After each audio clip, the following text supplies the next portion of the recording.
ಔರಾದ ಮಾಜಿ ಸಚಿವರು ಹಾಗೂ ಶಾಸಕರಾದ ಪ್ರಭು ಬಿ ಚವ್ಹಾಣ್ ಅವರು ಡಿಸೆಂಬರ್ 23ರಂದು ಔರಾದ ಪಟ್ಟಣದ ಗಲ್ಲಿಗಳಲ್ಲಿ ಸಂಚರಿಸಿ ರಸ್ತೆ, ಚರಂಡಿ, ಬೀದಿ ದೀಪಗಳು, ಕುಡಿಯುವ ನೀರಿನ ವ್ಯವಸ್ಥೆಯನ್ನು ಪರಿಶೀಲಿಸಿದರು.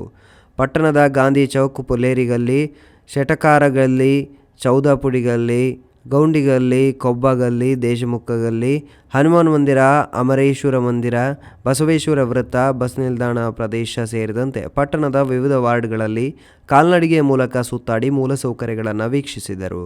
ಔರಾದ ಪಟ್ಟಣದ ಮುಖ್ಯ ರಸ್ತೆಯಲ್ಲಿನ ಡಿವೈಡರ್ ಮಧ್ಯದಲ್ಲಿ ಸುಂದರ ಬ್ಯಾರಿಕೇಡ್ಗಳನ್ನು ಅಳವಡಿಸುವುದು, ಸಸಿಗಳನ್ನು ನೆಡುವುದು ಒಳಗೊಂಡು ಪಟ್ಟಣದ ಎಲ್ಲ ವಾರ್ಡ್ಗಳಲ್ಲಿ ಚರಂಡಿ ವ್ಯವಸ್ಥೆಯನ್ನು ಮತ್ತಷ್ಟು ಸುಧಾರಿಸಬೇಕಾಗಿದೆ.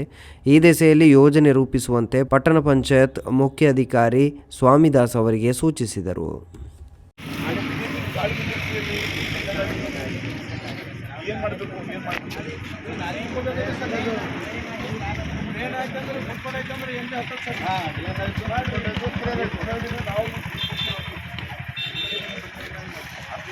ಇದು ಆಗಿಲ್ಲ ಸರ್, ಅಲ್ಲಿ ತನ ಕೂಲಿನ ತನ ಅಷ್ಟೇ ಹೋಗುವ ಒಂದೇ ಉಳಿದು